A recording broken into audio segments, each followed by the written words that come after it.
தேவகுமாராகிய இயேசு உலகில் மனிதனாக பிறந்து வாழ்ந்து மக்கள் மீது மனதிரும்பி அற்புதங்களை செய்து மக்களை குணமாக்கி போதனைகள் செய்து மனிதரின் பாவங்களை போக்கும் வழியாக நம்மை சிலுவையில் அறையும்படி ஒப்புக் கொடுத்து மரணம் அடைந்து உயிர் தெழுந்து பரலோகம் செல்வதை புதிய ஏற்பாட்டிலே காண்கின்றோம். புதிய ஏற்பாட்டின் நிழலோட்டமாய் காண்கின்ற பழைய ஏற்பாட்டில் நம் இரட்சகராகிய கிறிஸ்துவின் முதலாம் வருகையை குறித்து கூறப்பட்டுள்ள ஒரு சில வசனங்களை நம் பிள்ளைகள் ஒரு கலந்துரையாடலின் மூலமாக நம்மோடு பகிர்ந்து கொள்வார்கள். ஹாய் ஃப்ரெண்ட்ஸ், பைபிள்லாம் கையில் வச்சிருக்கீங்க, ரொம்ப ஹாப்பியாக இருக்கீங்க போல. நாங்கள் எல்லாம் சண்டே ஸ்கூல் போயிட்டு வரோம். இன்னும் 5 நாள் கிறிஸ்மஸ் இருக்குல்ல, அதெல்லாம் எல்லாம் சந்தோஷமா இருக்கிறோம். ஓ, சண்டே ஸ்கூல்ல என்ன சொல்லி கொடுத்தாங்க? என்ன சொல்லி கொடுத்தாங்க? இயேசு கிறிஸ்து பிறக்கிறதுக்கு முன்னாடி அவரை எங்க பிறப்பாரு, எப்படி பிறப்பாரு, அதெல்லாம் பழைய ஏற்பாடுல எங்கெல்லாம் சொல்லி இருக்குன்னு சொல்லி கொடுத்தாங்க. அப்புறம் ஏதோ ப்ரோட் எவாஞ்சலியம் பத்தி சொல்லி கொடுத்தாங்க. ஆமா, ப்ரோட் எவாஞ்சலியம் தான். இதுதான் வேதாகமத்தின் முதல் சுவிசேஷம், முதல் நற்செய்தியும் கூட. ஷானோ, ப்ரோட் எவாஞ்சலியம்னு எந்த வசனத்துல சொல்லியிருக்காங்கன்னு தெரியுமா? ஞாபகம் வந்துடுச்சு. ஆதியாகமம் 3:15 தானே? உனக்கும் ஸ்திரீக்கும் உன் வித்துக்கும் அவர் வித்துக்கும் பகை உண்டாக்குவேன், அவரும் தலையை நசுக்குவாய், நீ அவர் குதிங்காலை நசுக்குவாய் என்றார்.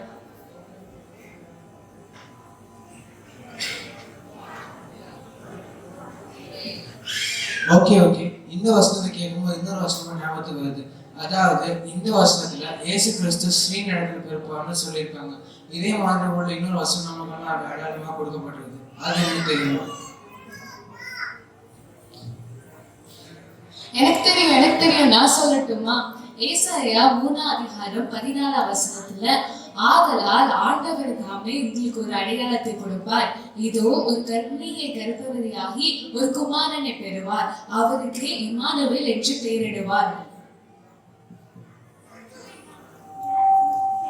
பழைய ஏற்பாட்டுல யாக்கோபு தாவீதுன்னு 2 பேரை பற்றி படிச்சிருக்கீங்களா? ஆமா, யாக்கோபு ஸ்நேகிதன் தாவீது எழுதியதுக்கு ஏற்றவன்னு வாசிக்கிறோமே.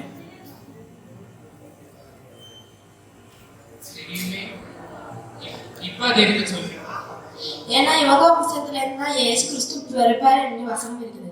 எங்க வசனம் நீ சொல்ல பார்க்கலாம். சொல்லட்டுமா? முதலாவது என்னாகும் 24:17 அவரை காண்பேன் இப்பொழுதல்ல, அவரை தரிசிக்க சமயமே அல்ல, நட்சத்திரம் யாக்கோபிலிருந்து உதிக்கும், ஒரு செங்கோல் இஸ்ரவேல் தினம் வாசிக்கும். இதே மாதிரி ஏசாயா 24:11 என்னாகும் 24:19 யாக்கோபிலிருந்து தோன்ற ஒரு ஆலய சேவன் வாசிக்கும். ஏசாயா 11:1 இதே மாதிரி ஈசான்னு மடிமார்க்கத்திலே தோன்றி வேர்களிலிருந்து தோன்ற ஒரு கிளை செழிக்கவும் வாசிக்கிறோம். அப்ப இயேசு கிறிஸ்து எங்க பிறப்பார்னா வேதாகமத்துல இருக்குதா?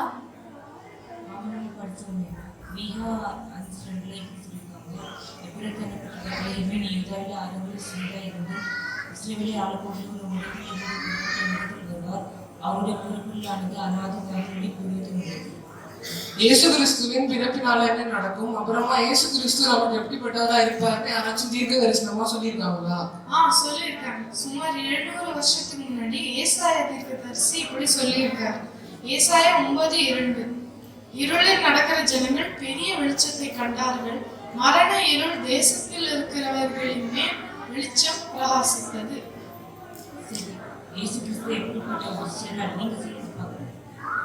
ஏசாயா 9:6 சொல்லியிருக்கு, நமக்கு ஒரு பாலகன் பிறந்தார், நமக்கு ஒரு குமாரன் கொடுக்கப்பட்டார், கர்த்தத்துவம் அவர் தோளின் மேல் இருக்கும், அவர் நாமம் அதிசயமானவர், ஆலோசனை கர்த்தா, வல்லமை உள்ள தேவா, நித்திய பிதா, சமாதான பிரபு என்னப்படும்.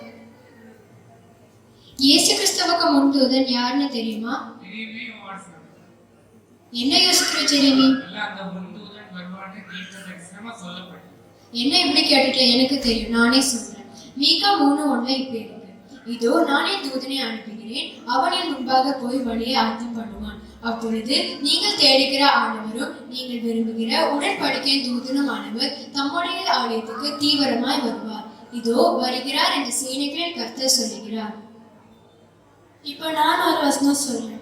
சங்கீதம் 72:10 இப்படி சொல்லியிருக்கு, தர்ஷீஷின் ராஜாக்களும் தீவுகளின் ராஜாக்களும் காணிக்கைகளை கொண்டு வருவார்கள், ஷேபாவிலும் சேபாவிலும் உள்ள ராஜாக்கள் வெகுமானிகளை கொண்டு வருவார்கள். இந்த வசனத்துல என்ன சொல்லப்பட்டிருக்குன்னு யாருக்காச்சும் தெரியுமா? ஞாபகம் வந்துடுச்சு. சாஸ்திரிகள் காணிக்க கொண்டு தானே? கரெக்டா சொல்லிட்டேன். Good good. உலக தோற்றத்துக்கு முன்னே முன்குறிக்கப்பட்டவர்னு நம்மளோட ஆண்டவராகிய இயேசு கிறிஸ்து இந்த உலகத்தில் மனிதனாக பிறந்து என்னெல்லாம் பணிகளை செய்வான்னு பார்ப்போம். ஆக்சுவலா நீங்க ஏசாயா 61:1-2-3 எடுத்து படிங்க பார்ப்போம். கர்த்தராகிய தேவனுடைய ஆவியானவர் என்மேல் இருக்கிறார். சிறுமைப்பட்டவர்களுக்கு சுவிசேஷத்தை அறிவிக்க கர்த்தர் என்னை அபிஷேகம் பண்ணினார்.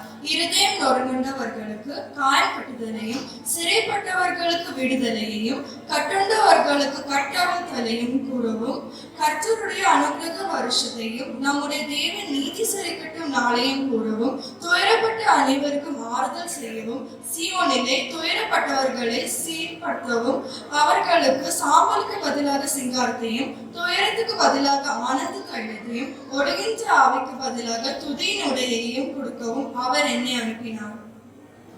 ஓகே, இவ்வளோ நேரம் நம்மளுடைய ஆண்டவராகிய இயேசு கிறிஸ்து பிறந்ததை குறித்து ஓல்டு டெஸ்டமெண்ட்ல நிறைய ஒரு சில வசனங்கள் நீங்க எல்லாருமே நல்லாவே சொன்னீங்க. கடைசியா நம்ம எல்லாம் ஒரே ஒரு வசனத்தை சொல்லி இந்த செஷனை முடிச்சிடலாம். இயேசு கிறிஸ்துவின் பிறப்பின் நோக்கம் என்ன? நம்ம எல்லாரும் சேர்ந்து இந்த வசனத்தை சொல்லுவோம். யோவான் 3:14 இருக்கு. நம்ம எல்லாரும் அதை சேர்த்து சொல்லலாமா? சொல்லலாம். தேவன் தம்முடைய ஒரே பேரான குமாரனை விசுவாசிக்கிறவன் எவனோ அவன் கெட்டு போகாமல் நித்திய ஜீவனை அடையும் படிக்கு